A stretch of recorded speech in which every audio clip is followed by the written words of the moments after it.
Seenaa fi abbaantummaa seera qabeessaa Itoophiyaa fi Galaana Diimaa bilisummaa dinagdee kan murteessu dhimma furtuu ta'uusaa ibsame.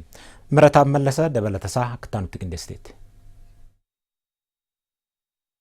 Itoophiyaan gaafiin mirga abbaa qabeenyummaa ulaa galaanaa madaalawaa qabdu hirmaannaa fi tarsimoo dimookiraasii idilee addunyaa irratti hundaa'uun kan milkaa'uu fi dhimma nageenyaa ta'uu isaa mana maree bakka bu'oota uummataatti ministeerri waamamaa waajjiraa mootummaa Dr. Tasfaayee Balijjigee ibsan. Itoophiyaan naannoo gaanfa Afrikaatti hariiroo fi misooma dinagdee waliin hidhata qabdu mirkaneessuuf tarkaanfiiwwan bu'aa qabeessaa ta'an fudhachaa jirti. Gaafiin Itoophiyaan ulaa galaanaa argachuuf qabdu tattaaffii hidhata dinagdee naannicha uumuuf taasifamu irraa adda bahee kan ilaalamu akka hin taane ibsaniiru. Gara fuulduraattis ka'umsa tarsimoo ajandaa 2063 gamtaa Afrikaatiin hidhata dinagdee itti fufiinsa qabu argamsiisuuf Itoophiyaan qabeenyaa fi carraaqqii qabdu hundatti gargaaramuun kutannoodhaan akka hojjettu dubbataniiru. Biyya baay'inaa uummata olaanaa qabduuf gaafiin kun dhimma qananii osoo hin taane abba qabeenyummaa dinagdeen kan kabachiisuu fi faayidaa biyyaalessaa ta'uu isaa kaasaniiru. Ministeerri Dr. Tasfaayee Balijjigeen hariiroon Itoophiyaa fi qarqara galaanaa Diimaa seenaa hundeeffamaa fi ijaarsa mootummaa biyya keessatti baay'ee kan walitti hidhatudha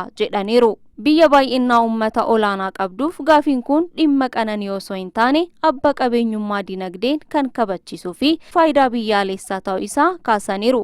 ኢትዮጵያ ቀይ ባህር ጋር ያላት ግንኙነት ተፈጥሯዊ hidhamni Itoophiyaan galaana diimaa waliin qabdu uumama seenaa madaalawaa fi seera qabeessummaa kan walitti qabatedha.